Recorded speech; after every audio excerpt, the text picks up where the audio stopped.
registrations to please log in for this evening's talk. Mrs. Chawla is ready and waiting to begin. So just 2 more minutes and we're ready to start. Thank you so much. So I shall mute again.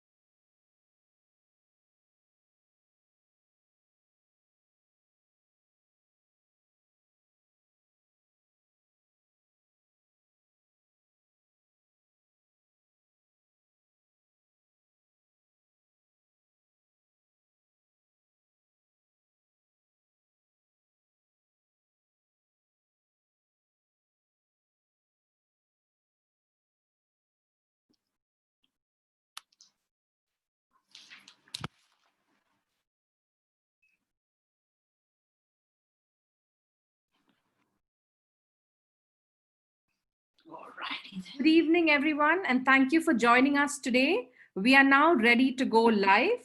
Geeta, over to you. Thank you.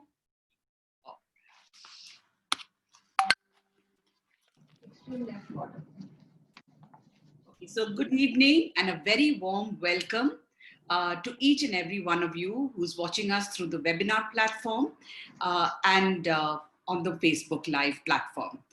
It's an absolute pleasure to welcome you all to today and what promises to be one more wonderful session with Mrs. Rupika Chawla.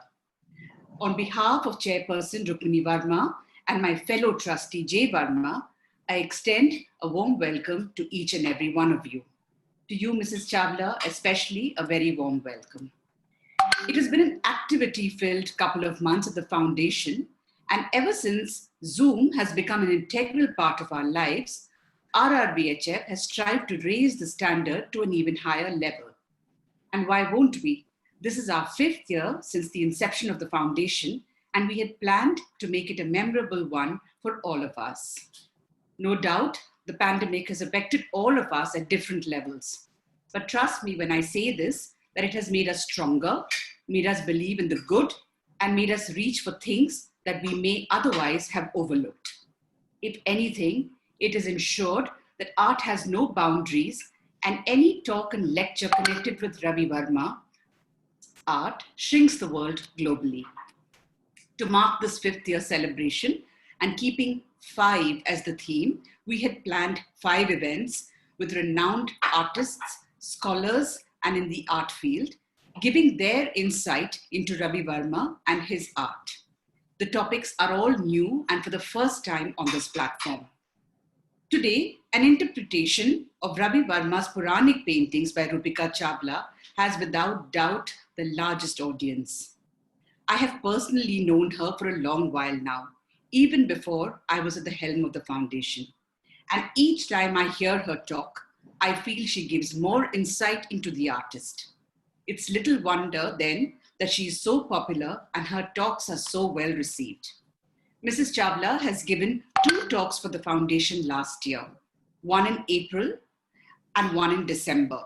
The April talk was in NGMA Bangalore, which was a sellout, and the Raja Ravi Varma and his contemporaries at the Kerala Museum, Kochi, where she engaged in a lively conversation with Foundation's key researcher Manu Pillai, was absolutely a runaway success. Like I said before, Mrs. Chawla brings with her a wealth of knowledge on Ravi Varma's art and through the understanding of mythology and its interpretations with regards his paintings.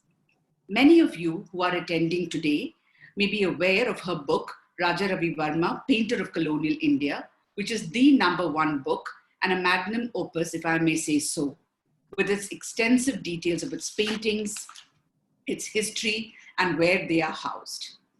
But what many don't know is that this journey began way back in 2000 for her, and information was not as easily available as it is today, at the click of a button for all of us. Mrs. Chawla did painstaking groundworks, phone calls, personal letters, interviews, and innumerable travels across the length and breadth of the country for almost 20 years for or 20 years ago, sorry, when things were hugely different. I could go on, but I think I should suffice by saying she's an authority on the subject. So without much ado, let me hand over the session to her and thank her once again for being a speaker today. While she prepares, and Archana, while you're preparing the screen for the next takeover, I have a few quick messages from the housekeeping team, the admin team.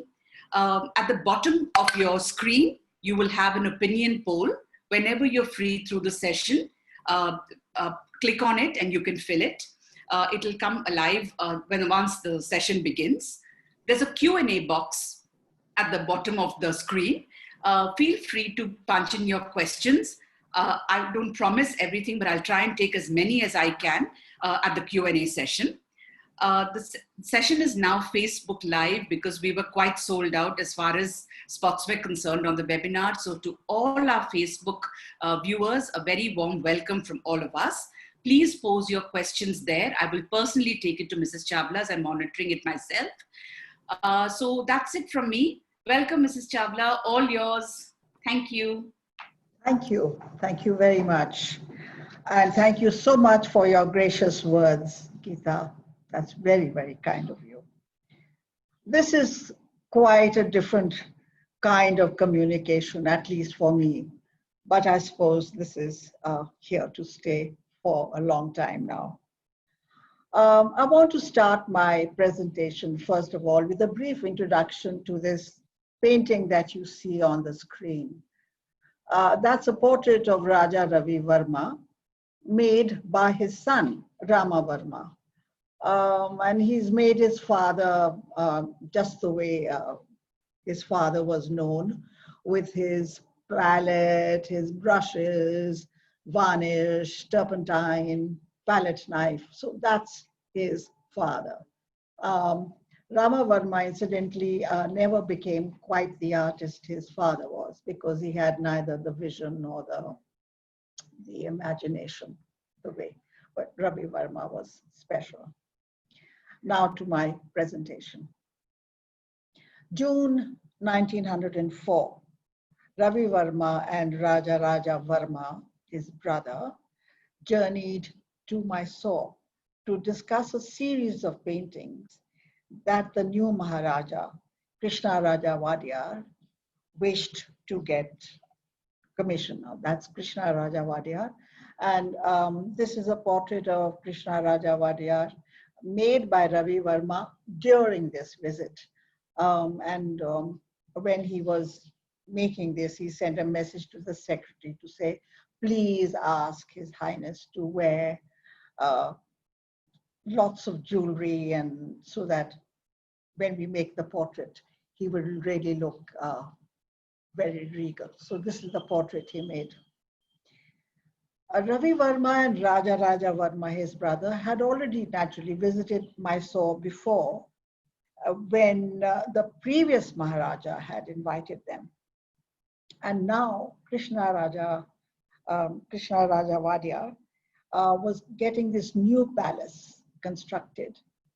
And he wished to, in this large Darbar hall that he was making, he wanted Ravi Varma to make several paintings in that place. He wanted him to give the subjects that he liked and to know where he was going to place and how he was going to place those paintings. So, and this enormous area in the Darbar hall with carvings and pillars would have excited Ravi Varma no end, because he was to make paintings of a kind that he had never previously made. Next.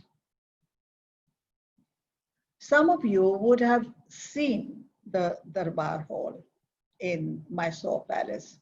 This is also the place during the Sera when the whole thing becomes ever so lively and crowded, and everyone goes to the palace, especially Darbar hall, to see the Dussehra celebrations. So this is that Darbar hall. Unfortunately, today, all the niches that you see, we can get a view of two niches here. All the niches practically all the niches now do not have Ravi Varma paintings. The niches were designed by Ravi Varma. They were carved wooden panels with frames to go around each painting. But the panels remain and the paintings are practically all gone. Perhaps it is all a matter of taste, because the next Maharaja, Jaya Chama Rajendra Vadiyar, had Ravi Varma's paintings removed and taken to the museum next door, where they hang now. They continue to be there in the museum. And he replaced those paintings with the paintings of a court favorite. So it's really a matter of taste, I suppose. For some reason, one painting of Ravi Varma was left in its original position. Next. And this was this work. This work, like all the other 6 Puranic paintings we will discuss, was described in more than one ways by Ravi Varma. This is because he viewed the complex moment he chose to paint from different perspectives. He called this one Rama breaking the sacred bow of Shiva before his marriage to Sita. He also called it Sita Swayamvar and Rama breaking the Shiva Dhanush. So 3 different kinds of titles. In a letter written to the Maharaja's private secretary, when he sent the list of paintings later, he termed these proposed works as Puranic. By this he meant large mythological paintings with many figures from either the Ramayana or the Mahabharata. These figures were to be visualized in the middle of a dramatic moment, a moment that was unforgettable and which was to lead to many consequences and repercussions in the future. The moment selected could also be the result of a dramatic incident that had already taken place in the past. Ravi Varma was well acquainted with the many stories and subtexts of the Ramayana and the Mahabharata. This had been part of his scholarly upbringing. He carried these stories in his mind effortlessly and easily, and when required, would pull out, visualize, and paint any theme that he wanted. He did not paint according to the narrative of a story, but he painted according to his mood, or let's say a commission or inspiration. So it was pulling out whatever he wanted. He did not follow the narrative. This painting that we see here was momentous because it really set the Ramayana in motion. This is the encounter of great significance, for it brings together Ram and Sita, the couple central to the Ramayana. And it is this union of the two that will be the basis of the epic. Before Ravi Varma could proceed any further, an unexpected, deeply traumatic incident happened. His beloved brother, Raja Varma, his companion and collaborator, died suddenly from a stomach tumor. In January 1905, that's when he died. The shock was intense for Ravi Varma, and his work was the only way he could move forward. So he put all his mental and physical energies into the making of these Puranic paintings that had so fortuitously come his way at this particular moment of time. Next. He sent a watercolor sampler of Sita Swayamvar, what you can see here, for the Maharaja's approval, together with the framework he had visualized. So there's what he's written underneath is, a verse from the Ramayana telling the moment here. You can see the carved panel there. And so this is what went into the Darbar Hall. From February to November 1905, a year before his own death, he drove himself to finish these 7 Puranic paintings. Next. The next Puranic painting for Mysore was Jatayu Vad, or Ravan carrying of Sita and opposed by Jatayu. The titles are not random, as both justify the image he was making.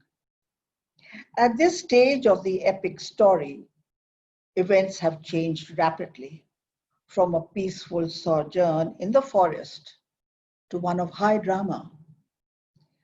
Ravi Varma has made this work at the moment when the Ramayana narrative moves into unknown territory. Jatayu Vad shows the pull and push of heroism and violence and symbolizes a love story forever damaged. Ravi Varma was in his ancestral home when he was making Jatayu Vad and all the other paintings. Now, this is a story told to me by one of the descendants of Ravi Varma. So he was trying to figure out the composition of Jatayu Vad, and he didn't know how he was going to place Ravana and Sita and what he was going to do. His palace, the ancestral palace, there are 200, 300 people who used to live there. So the word went around and everyone came into the compound because he was going to find models for Ravana and Sita. He selected a tall, strapping nephew of his to be Ravana. So he was pulled out and he was standing there. And a sweet young girl, about 12, 13, was asked to come along because she fitted perfectly as a model for Sita. But the little girl got embarrassed because her friends started to giggle and titter. So she got embarrassed and she turned away and she put her hands like that. And that's what he said, hold it. That's going to be exactly the way I want to make Sita. So the little girl's emotion is different, but what he makes Sita do, show her utter despair, is the same gesture he has used, turning away and her face in her hands. According to classical convention, one way of recognizing the Virahini Shoka Naika, that means the inconsolate woman who is separated from her beloved, is through the depiction of open, luxuriant, unbound hair. And this is what you see Sita at this moment, that's what's portrayed. Her hair is all open, wild and open. For now, she is the unhappy woman, separated from her husband, thrown into unpredictable circumstances. So Ravi Varma saw the small details of emotion and feeling and the gesture, the body language, everything fitted into that. The narrative, the emotion, the feeling, everything had to come in together. So there were great subtleties to his paintings. Another example is that if you look at Sita's sari and Ravan's very elaborate dhoti. They are worn in a different kind of way. And this is the way they used to wear saris and dhotis in Mysore at that time. So he has brought in that detail as well. After all, it's a tribute to his patrons. Between the two Puranic paintings we have just seen, that means, Sita Swayamvar and Jatayu Vad here, I will now insert a painting that Ravi Varma termed as religious. Since this is a religious theme without the importance of being a Puranic painting. Next.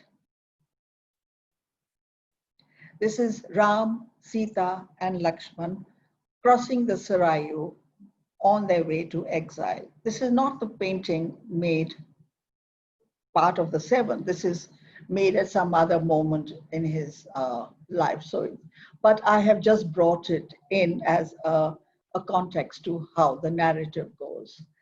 And it's a very charming detail over there of Ram and Sita that you see. And Sita here is at peace. She's happy, even though she's going into exile. But she is the contented woman because she is with her Ram. And Ravi Varma has therefore made her all dressed up, her bun in place. And she is a very contented woman compared to what she would be later when Ravana abducts her. Next. So this is where the idyll continues. Here, Sita is in a cottage without knowing that here is danger fast approaching in the form of Ravana dressed as a mendicant, and he's trying to lure her away. This is not a painting, it's an oleograph. And that means that the original painting has to be somewhere because it's not possible to make an oleograph without having an original oil on canvas painting, which serves as the exemplar for an oleograph. Next. Now, the abduction has happened, and Ram is a very angry man indeed as he pursues Ravana to Lanka. When Varun, the ocean god, resists, he turns his full wrath on him. Varun cringes and gives way, and Ram crosses over in preparation for the battle against Ravana. This Puranic painting is the signal of the confrontation between Ram and Ravana, and the idea that Ram's anger will not allow any defeat. This is titled Sriram Sagar Darbar by Ravi Varma. And to show Ram's anger, he visualizes and skillfully paints Ram's flaring nostrils and flaming eyes, and therefore declares his invincibility. Please look at that small detail of Ram. Next. And while this is happening, Ram is crossing over. There is Sita, who is in Lanka, in Ravana's Ashokvan. Here she is portrayed both courageous and cringing from the multiple threats around her. This is a beautiful painting, and I'll just leave it for a second for everyone to. And just to give us an idea of the forces Ram is against, because Ram was against great forces, is the significance of the next Puranic painting that I'm going to show you. Next.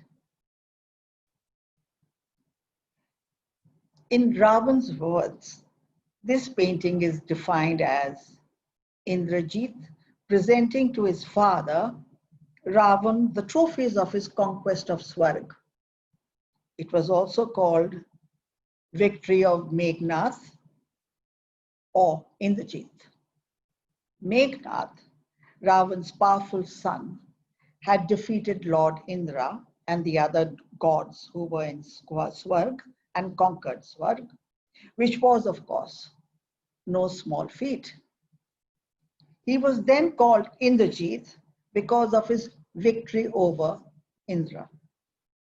And here in this painting, Indrajit is presenting Sashi on the left in the pink sari, who is Indra's wife. She's also called Indrani, and he's presenting Sashi to his father, Ravan, who stands under that jeweled sunshade, while his mother, Mandodari, is standing in the background. This is a Puranic painting because of its complexity in terms of composition, narrative, and artistic ability. I believe this to be one of the finest. There are various kinds of contrasts here that were never attempted before by Ravi Varma. So there is the contrast of sun and shade, hard and soft elements like metal and fabric, victory and defeat, or triumph and anguish. Sashi is in anguish, stunned by the situation, for all is lost for the time being, and Indra's fate is unknown. Notice, therefore, the detail of her open hair, sign of a woman in sorrow, separated from her husband. We'll see some details of this painting so that you will have a better understanding of this complex painting. Next. This Puranic painting also reveals Vibhishana, Ravan's younger brother, who too is in despair and has turned away in shame so as not to see the humiliation of Sachi. He will soon make his way to Ram, a decision that will contribute to the far-reaching consequences of the battle. Next. Who is looking really pleased is this fine figure of Ravan, whose upper body is protected from the harsh sun by the jeweled sunshade. Throughout the painting, the sun is a strong presence and the shadows become necessary as a result. The device of using light and shade had tentatively appeared in some of Ravi Varma's earlier works, but nothing could compare with what he had done now. Next.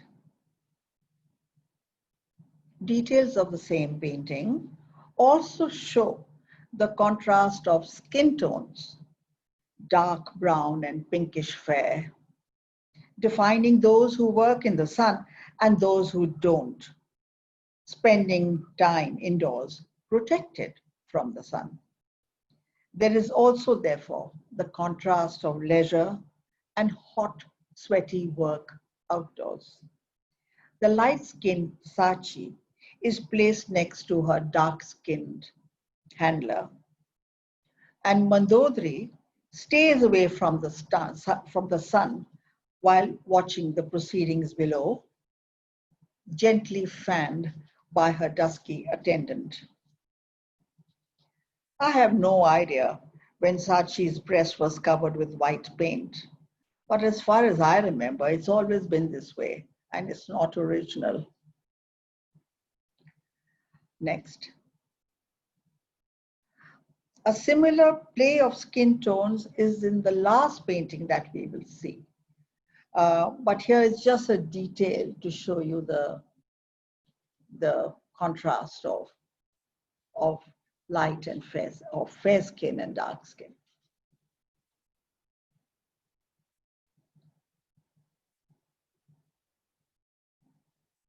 And now the battle against Ravana has been won, and the two brothers with Sita return to Ayodhya. Next, please. Return to Ayodhya to a grand coronation caught by Ravi Varma in a religious painting, Ram Pattabhishekam. Sita is with her beloved Ram again, and as the happy, contented woman, her hair is decorously bound up once more, unlike in the abduction scene that we saw, or when she will be abandoned in the forest later on in the story, which was a painting also made by Ravi Varma. Next.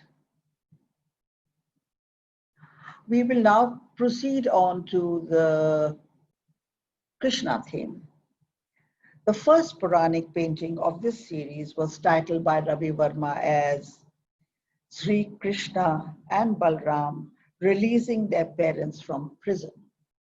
Another title he gave was Krishna freeing his imprisoned parents after killing Kansa. The experimentation with light and shade that we saw in Victory of Indrajit is used here again, since a strong source of light, perhaps a fire, God, we don't know, it could be a fire in a prison cell,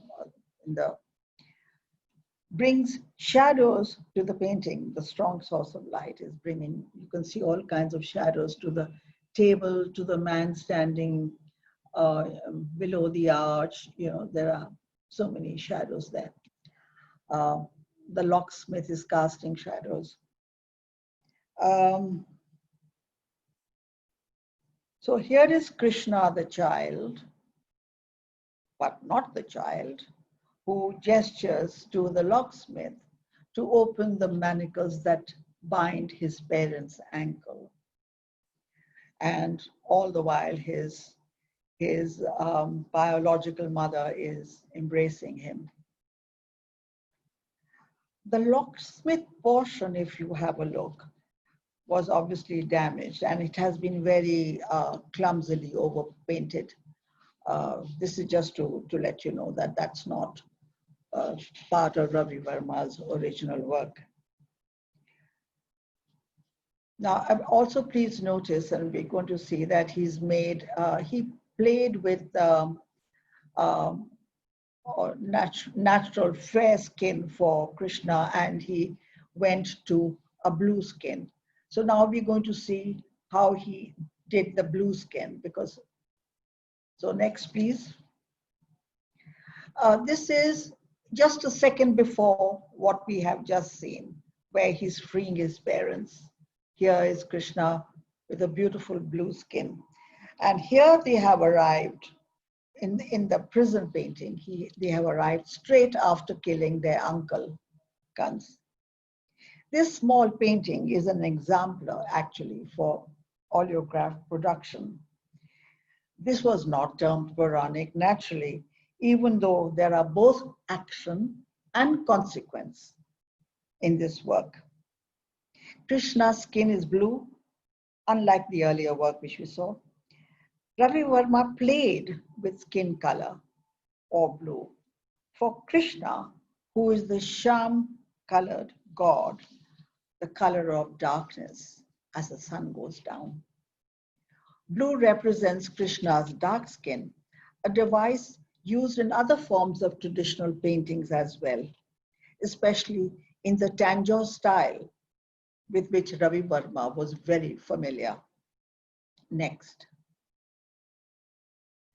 This is a stunning religious painting, Panduranga Vittal with Rukmani, made in the Tanjore style by Ravi Varma. And it shows you all the elements that exist in Tanjore paintings, which he has used. The most important one is that the two of them look absolutely, they're looking frontal, as if they're ready to be worshipped. So this is very much like the style of a Tanjore painting. Now, in terms of the narrative, this would be a while before the Mahabharata war started, because now we come to that part of Krishna's life. Next. He has now gone as envoy for the Pandavas to the court of Dhritarashtra, the sightless court of king, to try and prevent the inevitable Mahabharata war. This is a great Puranic painting where facial expressions, look at each facial expression, it's remarkable, where facial expressions and gestures tell a great deal of the story.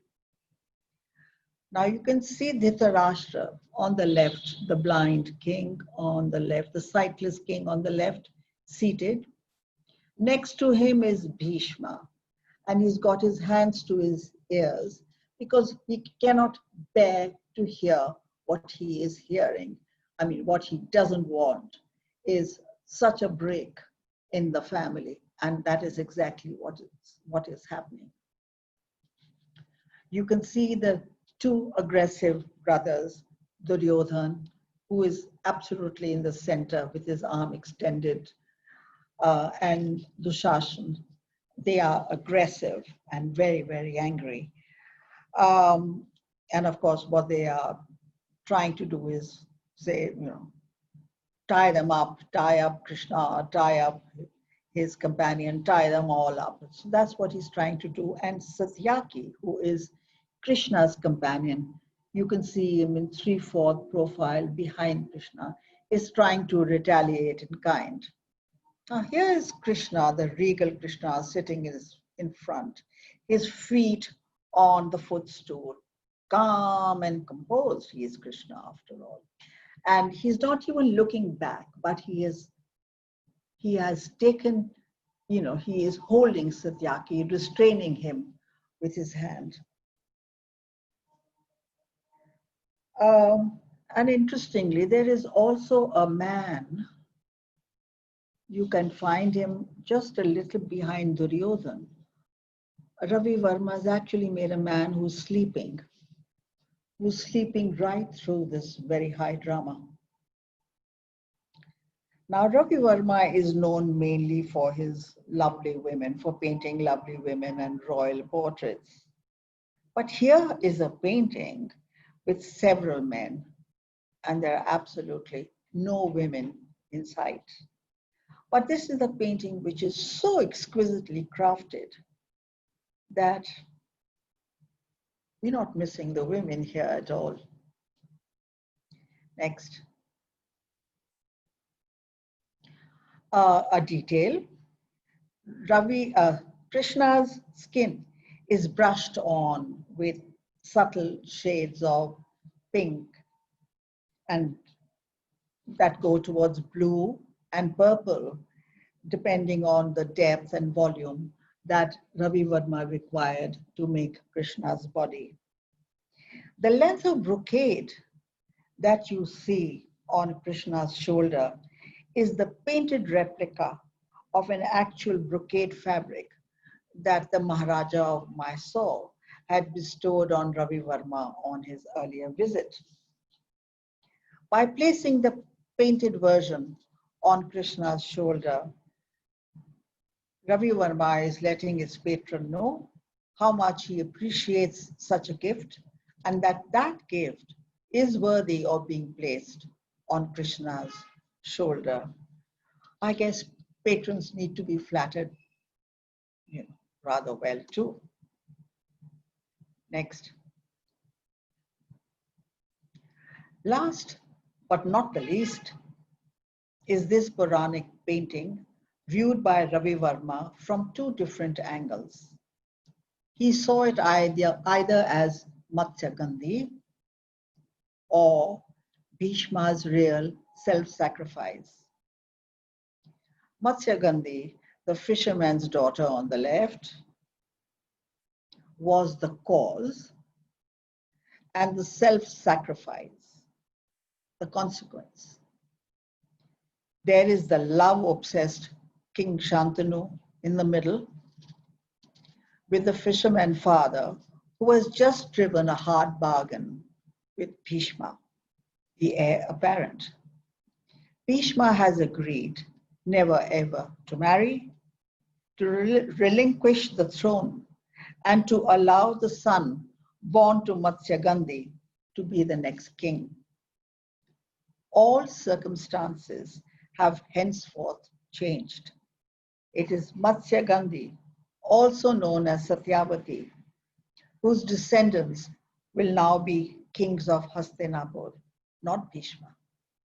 In this moment is already sown the seed of the Mahabharata war and the many events involved with it. Since fishermen are always in the sun and are naturally dark colored, as is Matsyagandhi's family, it is a surprise to see the coy-looking Matsyagandhi as fair and lovely. This is deliberately and symbolically done by Ravi Varma, for as Matsyagandhi is so desired by a king and is a queen in the making, mother of future kings, she could not be like the rest of her family. Next. The last image is a detail of the painting just shown. It shows the bright-eyed Bhishma, who is not in any conflict over the decision he has taken. The ineffectual Shantanu makes a poor show of trying to dissuade his son, while looking away in embarrassment, having denied his son so much, but got what he's wanted. These paintings were finished and sent to Mysore in December 1905. Ravi Varma went to Mysore also, spent time there during the celebrations of the visit of the Prince of Wales. Then he went to his granddaughter's wedding in March 1906. His diabetes became acute end of August. He died early October, never again to make paintings of such power and maturity.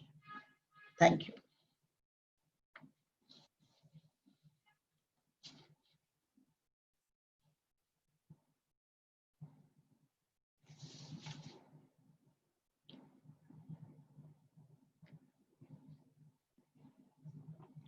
Thank you, Mrs. Chawla. Geeta, if you would like to come online now to take the question and answer, Mrs. Chawla would like this image to stay on the screen as Yes. she addresses questions with reference to these paintings. Thank you. Sure. We'll begin with the questions. Thank you, Mrs. Chawla. That was a wonderful session, and a lot of comments and questions coming in from both the Facebook attendees and the webinar attendees. So I'll try and take as many questions as I can. The first one is from Mr. Sandeep Verma. He says, such dark women didn't have high place in these places. Example, Satyavati. Could you help answer that? No, I haven't understood. Okay, so Such dark women didn't have such high, were not placed in such high places. I can't change what happened in the Mahabharata. Matsyagandhi, her other name was Kali because she was dark-skinned. So that is in the Mahabharata, and I can't do anything about that. But I think it's very interesting this because in India we always have this thing about color, and to show important people, especially Krishna, to show important people as being dark-skinned, is like saying, ease off. It's okay to be whatever color you are, and this great obsession with fair skin is not required because wonderful, lovable people are also dark-skinned. And here is Satyavati, who's also called Matsyagandhi, who's also known as Kali because she was dark-skinned, who has been desired by Shantanu. But Ravi Varma has made her different. He's made her fair-skinned as a symbol of a woman who is desired, as a symbol of a woman who's different from her family. So it is more a question of that than anything else. Now, if she is also called Kali, this is something which has been, I think these great epics did it deliberately because to settle this whole, it's not today that we have this dispute of dark and fair and all that. It was always like that, but it's like saying great people are also dark skinned. So it's wonderful. So let's be easy about this whole thing. And that is why Krishna is dark skinned too. We love him. Yes. Thank you, Mrs. Chawla. So the next question is from Ms. Kushbu. She says, any guesses on who the sleeping person was in the Duryodhana Krishna court painting? I don't know, I haven't been able to find out. It doesn't mention at this moment, who this sleeping person is. I'm also very, was it done as a kind of humor? Is it humor? But if anyone can tell me who the sleeping person is, please, I would like that. But I feel more it's a humorous thing he's put in, but I don't know. Thank you. There's another question from Dipanshu Dasgupta. Did Ravi Varma depict Draupadi in Mahabharata the same way he depicted Sita in Ramayana paintings? Oh yeah, there's a very long series of Draupadi paintings. Not so much Draupadi as Serandri. And he has done several of those. But I can't bring everything into one talk. But those paintings are also quite extraordinary. He's done he's done Draupadi in the court of Virat, Draupadi with Kicha, Draupadi being stripped of her sari. There are Draupadi with very interesting, taken from the Kerala Kathakali manual, Draupadi with Simhika, who was a demoness that you only find in the Kathakali text. So he has two paintings of that, one of Draupadi and Simhika as natural, normal-looking women, and one as both of them as, the cross faces in Kathakali that you have of men dressed as women. That's quite a remarkable painting. I wish I could show you, but can I put up I don't know, but there it is. He did make several Draupadi paintings.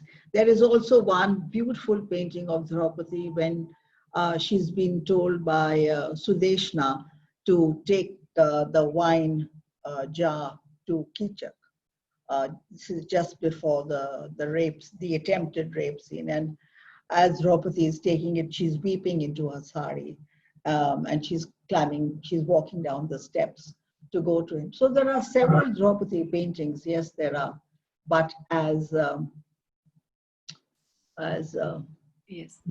So there's another question, thank you, from Suresh Kavle. The Jatayu Vadam seems to be inspired from the description of the event in the Valmiki Ramayana rather than the Tulsi Ramayana. Your views? Absolutely.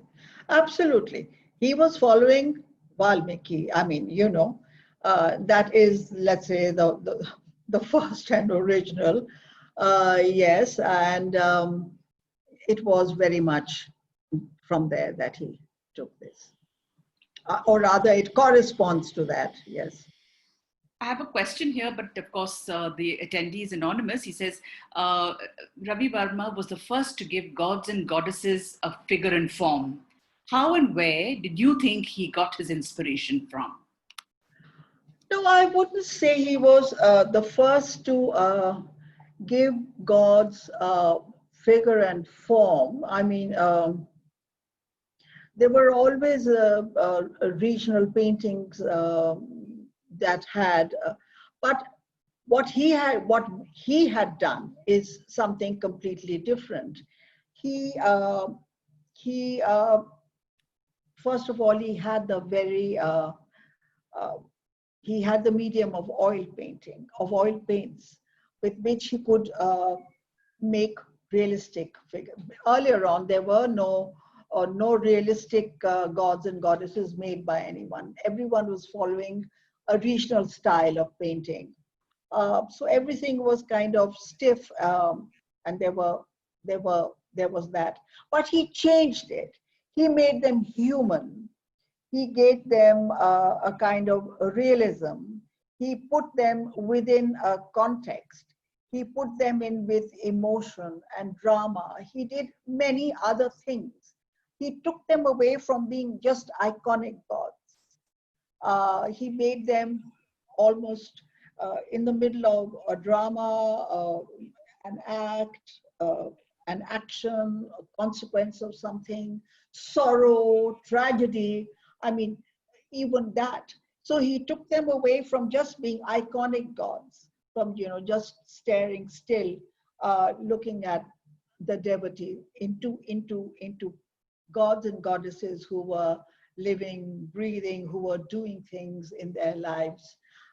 And he brought in small details that were uh, that were that were part of what they were, of their identity. So he did very different things, and he gave them good-looking faces. He made them wear very realistic jewelry. He made them wear gorgeous clothes. So he did something completely different to what was done before. But Thanks, certainly, Chawla. I have another question. what he did with certain gods and goddesses have remained as have remained today forever in our minds as that. For example, Lakshmi and Saraswati. They remain forever in our minds as Ravi Varma's Lakshmi and Saraswati. I know this lady who asked her son to go and get for her a Saraswati picture and said, but get me a Ravi Varma Saraswati. So it's because Ravi Varma made his Saraswati, and he put all the elements into that were connected with Saraswati. The standing Lakshmi, as we know it today, Gaja Lakshmi with the lotuses and the two elephants, it's something which has been stylized by Ravi Varma. So he managed to make himself immortal in a way. Thank you, Mrs. Chawla. There's a next question from Nidhi Bhatia. She says, why was Krishna depicted blue while killing Kansa and then fair-skinned when he went to free his parents? What is symbolically represented? No, nothing symbolic, it's artistic freedom. He is experimenting, and both these paintings were done at completely different moments of time. He's experimenting with color. By blue skin, we are talking about a dark skin. He's just experimenting. He's trying it. He's done the same thing with Ram. He made Ram fair skin, and then at the Ram Pattabhishek, he's blue skin. So this is something he tried. In fact, he would sometimes give his patrons the choice.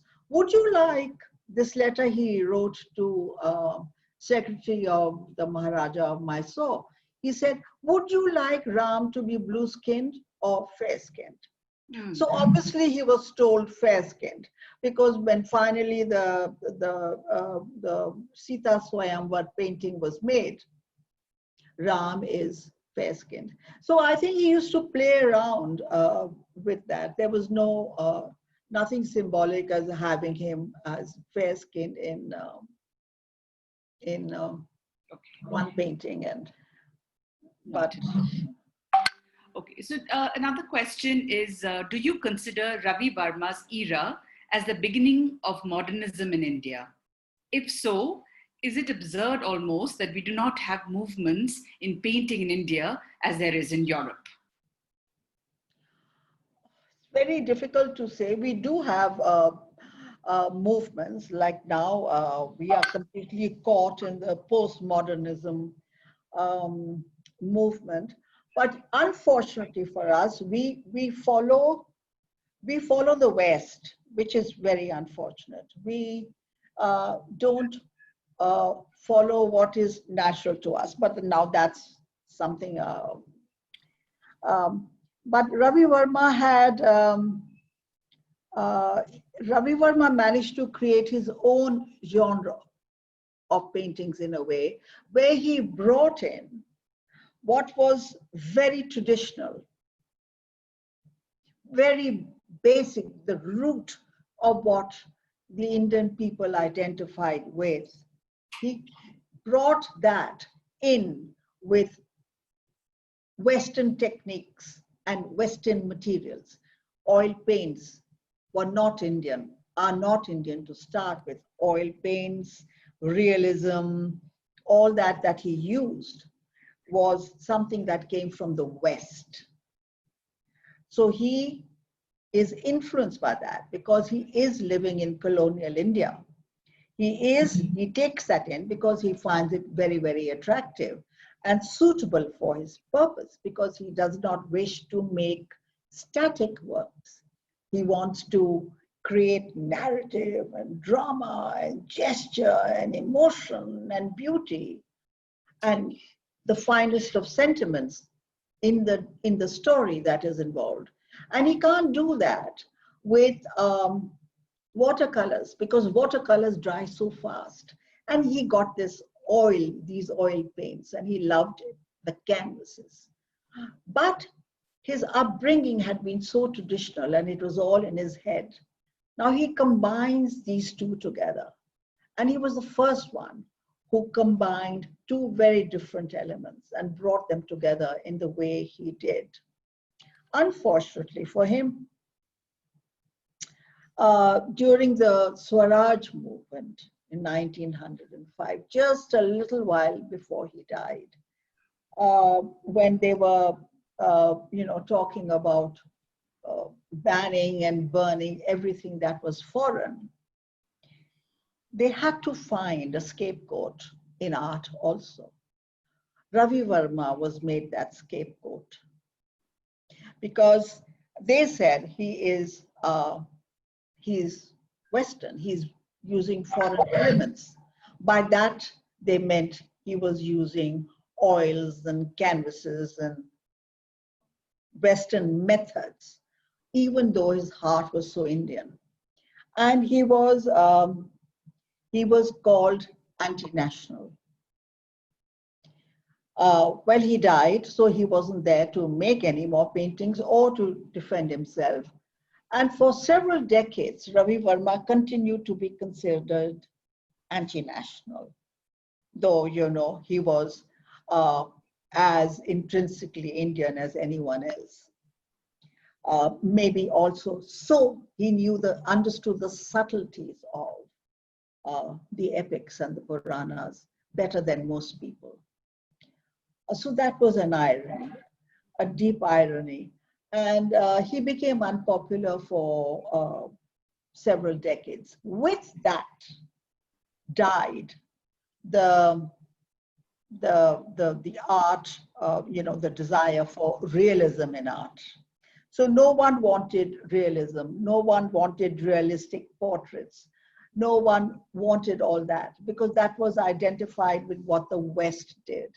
And immediately then you have other movements coming in. You have, the abstract and the other artists like Hussein and Raza and Souza bringing in different elements because they had studied abroad.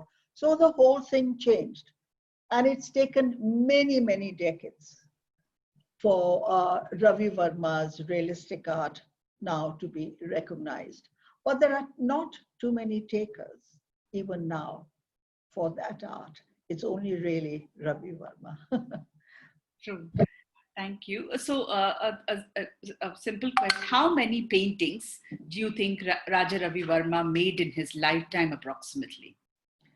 I have no idea. I would put it down maybe to something like 2000, because every now and then one discovers a painting, one hears of a painting, or I authenticate a painting that you discover is a Ravi Varma, but I had absolutely no idea that it existed. So I would put it down maybe to 2000. And this also includes the small paintings he made for oleographs. Okay. Can you hear me? Yes, of course. Another question was, we're just scrolling through the questions. There's so many. There's close to 170 questions here already, and I'm trying to see which ones I can pick, which is not repetitive in some sense, so that we can cover all the questions.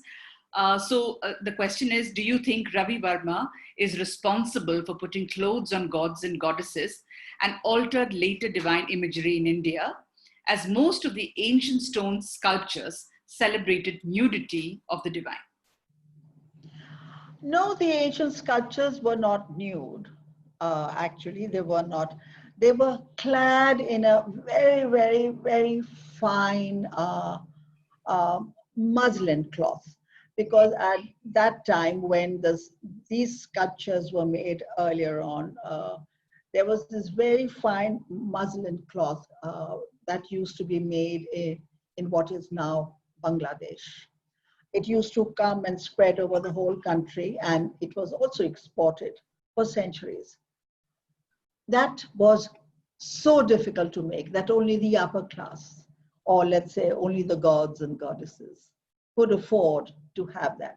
Now, if you look at many of these sculptures, they look nude, yes, but if you look carefully near the feet, there's going to be a border or an edging to show you that they are clothed, but they look naked because they are wearing very transparent clothes.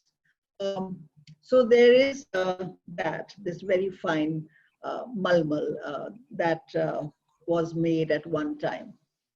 Certainly, Ravi Varma had a way with fabric.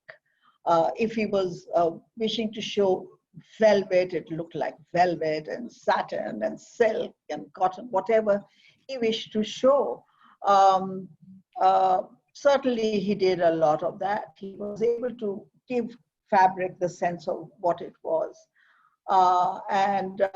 The most important thing is that when you make a figure, a form, you have to give a sense of the form that is inside the clothes. Now that is what Ravi Varma did very well. I've seen several copies of Ravi Varma paintings, copies, people make copies all the time. And they are not either able to get what the fall of the fabric is like, or they are not able to visualize the body that is inside those clothes. The form and the clothes that go together, and then the feel of the fabric, and then the jewels and the gold and the edging. So he brought great sensuality to these things. Thank you, Mrs. Chawla. So this was a personal question to you, away from the paintings. They said you're a conservationist and a restorer. What kind of techniques, what kind of artworks have you seen in damaged forms, and what techniques do you use to restore the paintings? Oh, that's a difficult one. Now that's going to be huge. We take, it's very difficult to say what techniques. Now that's a training of years, which I have to put into a few minutes. That's tough. But I take any work which has a painting on it. It can be wood or glass or copper or canvas or paper. The important thing is you have to recognize the technique with which a painting is made. Whether someone has used watercolor, someone has used oils, whether someone has used acrylic, wax, mixed color with Fevicol or anything. You have to first of all understand the materials that have been used to make whatever you have in front of you.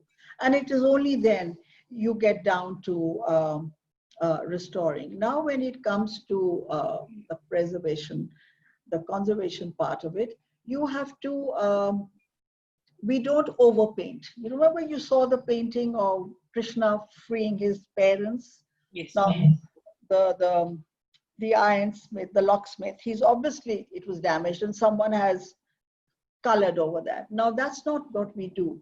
Our way of doing it is that we work in, we don't interfere in the painting. We only intervene and get rid of, sort out the damage there is.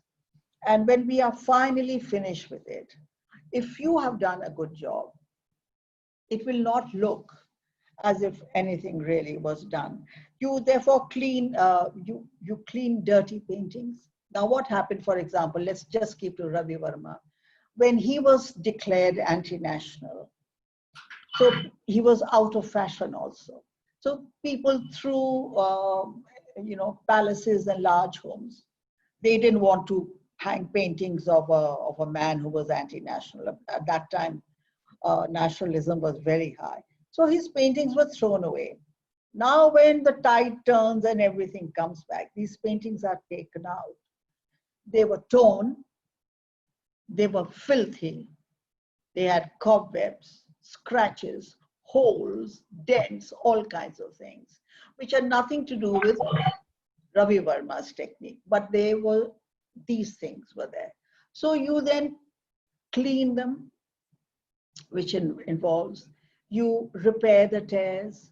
So there are different things you do. But the most important thing is what you do has to be invisible, has to be revocable, meaning if you need to remove what you have done, you should be in a position to remove what you have done. So these are the important things in conservation. Thank you, Mrs. Chawla. That was very informative, and people are commenting on that, and thank you for the same. Apart from a lot of compliments, which I'll share the chat box with you later, I'll take a few more questions. So this is, ma'am, thank you for this enlightening session. Could you please tell us more about his imagination? Reading the epics and imagining scenes for the very first time must have been hard. Could you try to tell us about his mind? I don't know, how hard it would have been, because he read, his upbringing was a kind where he was he soaked in the Puranas and the epics in Malayalam and in Sanskrit.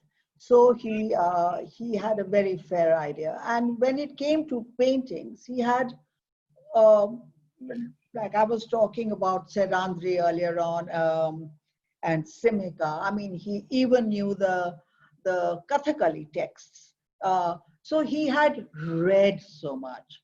He had read a great deal. He had the ability. He could draw very well. He had been drawing ever since childhood. He had the ability. He learned the art of oil painting when he was staying in the court, Travancore court, for several years.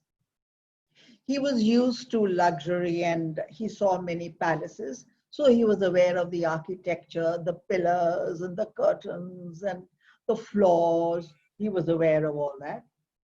He was a wealthy man.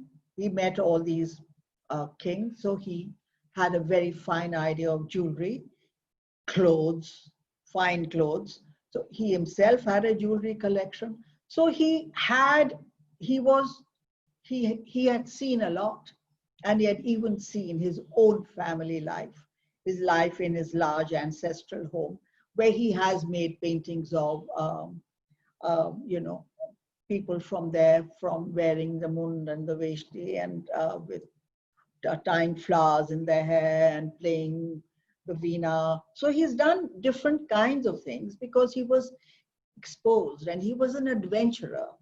He was itching to leave his state, but he was so isolated, living in a corner of India, and he couldn't leave because the Brahmins of his place of Kerala didn't allow this class to go anywhere.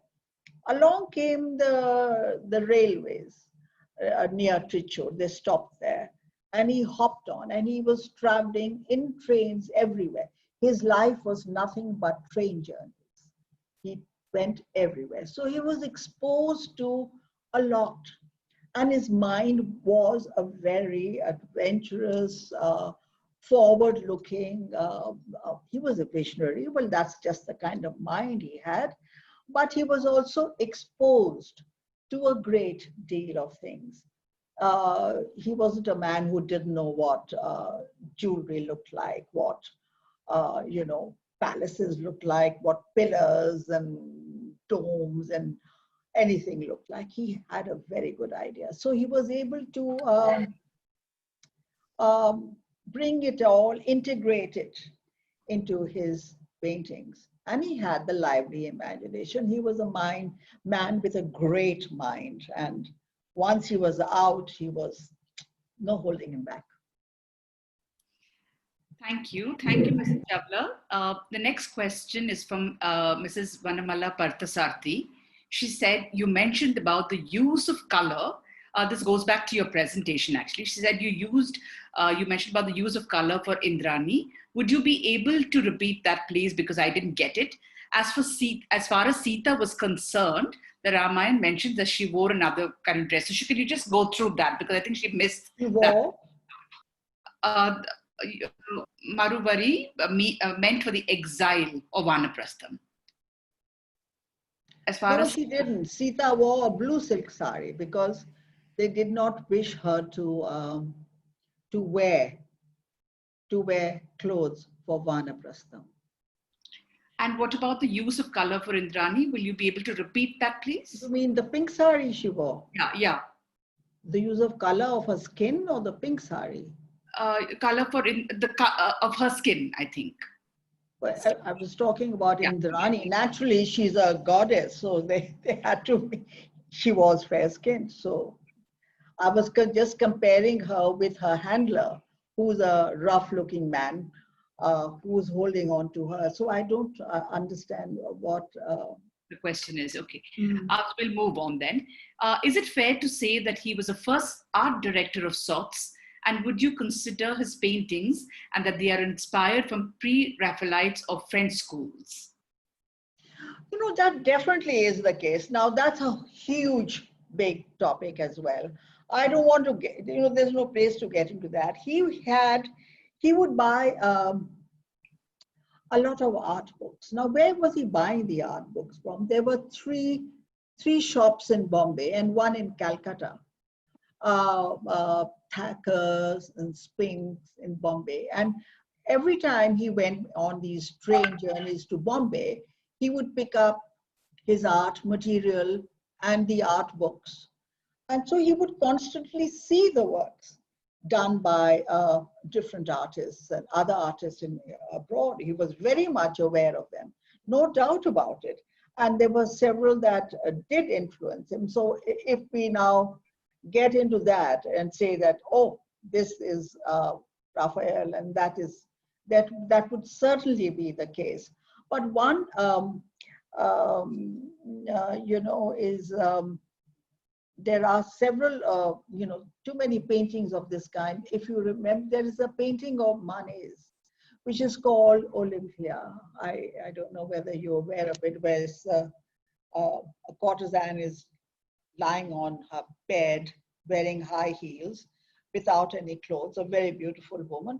And her dark-skinned um, African slave, the maid, is bringing in a bouquet of flowers. And it's a very famous painting by Monet. Now, what did he do with that? He turned it around into the painting that we know called Reclining Nia Woman. And here is a woman in her beautiful, very fine cotton mund, who's lying there wearing a green velvet blouse, reading a book. And behind her is her dark-skinned maid who's fanning her gently. Now, this is absolutely influenced by that painting of Manet's. So if we were to, there are so many instances of that because he looked at art books the whole time. Of course, he was constantly educating himself, constantly being there. And also part of it was his great knowledge of theater, dance, and classical music. He knew all that as well. And there were elements of that he also brought into his paintings, you know, theater and dance, that also comes in now and then. Mrs. Chawla, very quick question. Radhika Khanna, she says, there's a Ravi Varma etched on a mirror behind you. Somebody is observant of your background. Yes. So who created that? Is it Ravi Varma or is it another artist style or is it an artifact? Well, you know, this is from South India, in the Chettinad area. The Chettiars of this area were obsessed 150 years ago by Ravi Varma's oleographs. They didn't buy his paintings, but they were obsessed by his oleographs. And into this area, therefore, came lots and lots and lots of oleographs. Of course, everything has now disappeared. And therefore, in this area, the Chettinad area, it's right next to Tanjore. So you have the influence of Ravi Varma's oleographs going into Tanjore paintings. And as earlier, Tanjore paintings had influenced him. We saw an example. So that was the Tanjore part of it. Now, other art forms in this area of Chettinad were also doing other art forms using Ravi Varma's images. So they used his oleographs on etched glass. So the oleographs were combined with etched glass and painted and made into these kinds of paintings. Radhika Khanna, you're very observant. Thank you, Mrs. Chawla. So another question comes from Aniruddha Haldipurkar. He says, in the Dachavata Avatar series, which I have seen, Buddha is always missing. Is there any explanation on that? Thank you. Which series has he seen this? In the oleograph? Could be. Is it the oleograph? Please ask him. Is he talking about the oleograph? This is not something that Ravi Varma has. Okay, so we'll come back to that in just a little bit. Yeah.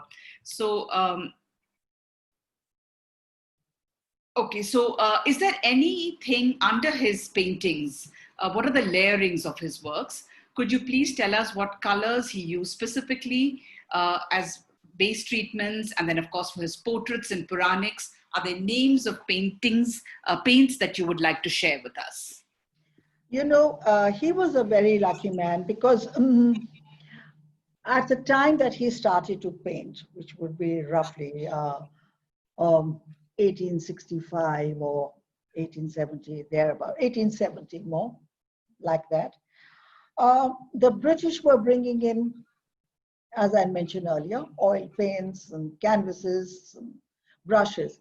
Perhaps he had better materials, art materials, than we do today. But what had happened in Europe around 1850, Europe had gone through this huge revolution of making inorganic oil paints with a huge range of colors. So colors that were not available earlier on were now available now, a huge palette. And all those naturally arrived to India because there were 2 or 3 account holders in India who got paints in. One of them was the Raja of Baroda, one of them was the J.J. School of Art, and one was the British Army. So they brought in all the paints. Now, what came to the J.J. School of Art, the huge amount, was then later on given to these shops. Now, he had the availability of all the new colors that had come out. And so all the colors he used were very fine colors. So whether they were the vermilions and the yellows. So people are still trying to, we're still trying to test which were the exact colors. Now that's very difficult to do. It's a scientific thing and there are no facilities, but it's possible to guess his colors. For example, one color he liked very much was Prussian blue, blacks, reds, whatever he used, but the colors he used were very fine colors. Invariably, Ravi Varma would draw on the canvas. You will find there is always a drawing underneath, and then he would paint over that. His layers were very fine. In fact, when he finally finished the painting, the skin, so to speak, of a Ravi Varma painting is like satin. It's in fact one of the reasons when you know that it's a fake is when the surface is not the way a Ravi Varma surface should be. In spite of making a drawing and in spite of making in fine layers, he did, there were times when he changed his mind about what he had done. Do you think we can see a close-up of Ram Patabhishek? Yes. Yes, Archana, so while Archana comes to that, to the previous question, if I may come in, Mrs. Chawla, the gentleman who asked about, Buddha not being referred in the Dashavatara, Yes. He said he was talking about the oleographs. Yeah, but that had nothing to do with Ravi Varma, because later on, people were doing all kinds of things with oleographs. Joining them, making 3-in-1, doing this, doing that. They were playing around with oleographs. So all the trouble Ravi Varma took while he was arrived to see there was a copyright on his oleographs, which he managed while he was alive. Once his chief chromolithographer, the German Schleicher, once he died in 1935, he had a hold on that control. Once that went, so it was a free for all and everyone did whatever they want. So now if someone chose to leave out Buddha, it was again not Ravi Varma's fault.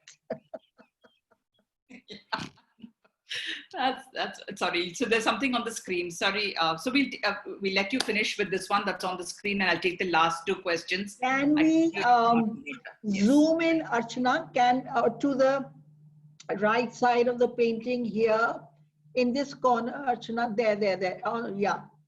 More. Can you zoom in more? Yeah. There. Higher, please. No, up, Archana, there. No, up, just can you take it up? Scroll up, please, Archana.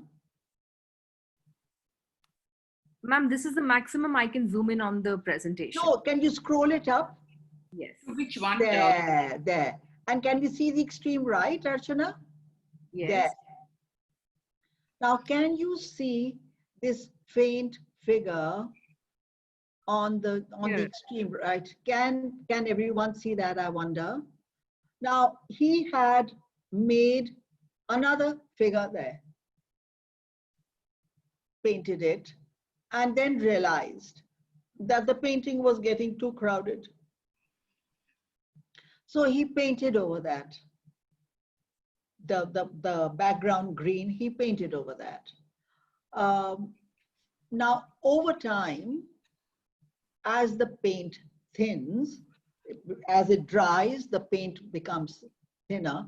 Archana, a bit more to the right. Yes, I'm just trying to get that for you. 1 second.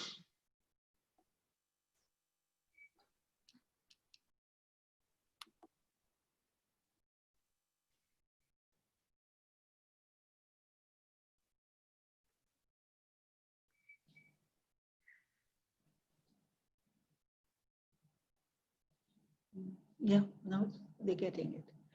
Yeah, I'm just getting But I'm sure most people can, there you are. Most people can now see that. So he had made that.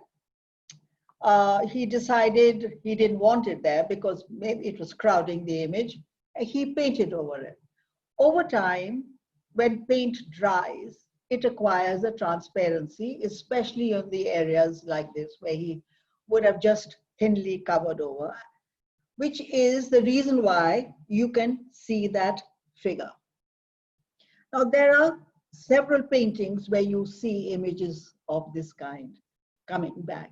And of course, if we were to X-ray this, that image will be more clear. Yeah, okay. Ashana, 1 second, I can't hear you. Sorry, this is me. Okay, sorry. Sorry, Gitanjali. I'm going to try and take the last two questions because I know we, on time and everything. So there's a question for Mr. Satyakumar. He says, who are the contemporaries of Raja Ravi Varma and how was Ravi Varma different from them? Oh, he had several contemporaries in his own state. Travancore, Cochin, they were very talented artists. But now here's the difference. They did not do several things that Ravi Varma did. They were talented in the sense that they made very good portraits and also some narrative paintings, there's no doubt about it. But how did he make himself known? He traveled, he hopped on and he went everywhere. And he looked for patrons, he looked for contracts, and he had a greater vision. I have to say that. He had a far greater vision. He read more, he saw more. But all his contemporaries in Travancore State or Cochin State, they stayed there where they were. So even though they had talent, they remained small. They didn't grow and they were not known. It is only now that they are being slowly recognized. I'm not saying fully recognized, but slowly recognized. Also, it took time for this new technique of oil on canvas to emerge, to become part of what Indian artists were doing. Everyone did not embrace it at once. So this was an advantage he had. He had all the advantages with him, vision, imagination, drive, talent, knowledge, travel. He had everything. So patrons, popularity. So he had everything going for him and he worked hard. Why did he die so young? He died at the age of 58 because he traveled so much. In those days, it wasn't easy to travel. You were in those hot, smoky, dusty trains all the while, eating all kinds of strange food, even though he traveled along with his cook. But that didn't work all the time. And wherever he went, he stuck to his ritual of having his morning bath, of doing his daily puja. He did all that. So even though he left his roots and went far away, he took his roots with him wherever he went. So he was just, I think, an incredible person. Yep. So there's a question here which I'm going to take the liberty to answer. Somebody's asking, which is a good book and we recommend, and I'm going to take the liberty and say Painter of Colonial India. In fact, Mappin has been very kind. Many of their representatives are on the show, and they're giving a 40% discount. I don't know if you know this, Mrs. Chawla, for today, all the attendees of today's session. So look out, it's available on Amazon and Flipkart and everything. So that's a great one, and it's going to be a book you're going to enjoy having in your house, and I recommend it. So that was another question. So I'm going to come to the last question, or maybe just one more if I can throw in. How does the jewelry and the dressing style of Mysore and that of the Wadiyar kings influence that collection of paintings? It did. I mean, because all the jewelry that you see that is being worn in the paintings, he wouldn't have used the Wadiyar jewelry. It would only be what he saw them wear, but he would only save it, let's say, for Krishna, for someone important, for Ravana. You please look at these paintings again. You have to see the things that Indrajit is wearing and Ravana is wearing and Mandodari is wearing. They are not coming from so much from Ravi Varma's imagination as the fact that he has seen them. And certainly he would have seen, he knew the Mysores had the jewelry, which is why he asked the Maharaja to wear all his jewels for the portraits. And certainly it did influence. In the way, there is a painting of the marriage of Krishna Raja Wadiyar, the marriage, and the floor has blue and red and yellow Venetian tiles in the painting. When I had gone to the palace to do the photography, I actually came across a room which had those tiles, the same tiles that he had copied for the paintings. So he took in, he had a mind, eyes that would take in anything. And certainly when he was making the Mysore paintings, he will use jewelry of the Mysore kings, but give it to either Krishna or to some other character. He did it with Devaki. Yes, so he did that. So, Mrs. Chawla, I'm going to just read out a comment from Mrs. Lakshmi Krishnamurthy from Chennai in closing. As a comment, it's a statement more than a question. She said, the way you interpret the paintings in so many different angles and concepts has been so enlightening, and endearing way words fail. Thanks a ton. And that reflects a lot of the comments that have come on the Facebook post as well. And I, as many as I could in terms of variety, I've taken them here. So thank you very, very much. We've had 4,000 people watching on Facebook Live, and close to about 800 plus people here.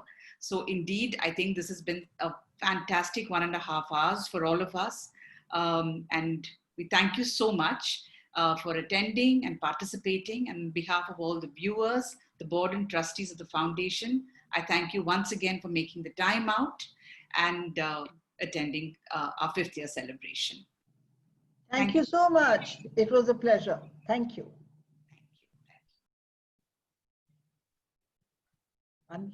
Archana? So yes. Thank you to everyone. I'll remain online as Mrs. Chawla and Mrs. Maini sign out. But thank you for joining us today. And like we told you earlier, it's been a remarkable turnout for today's session. So thank you. Thank you everyone for joining us.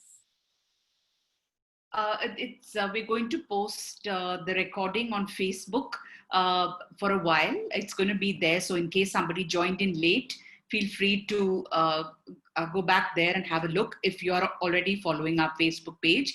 It's Raja Ravi Varma Heritage Foundation. So like our page and follow it. And the recording is there for some time. And thereafter, it'll be posted for more permanent viewing on our website. So thank you once again for attending, and good night and have a happy weekend. Bye-bye.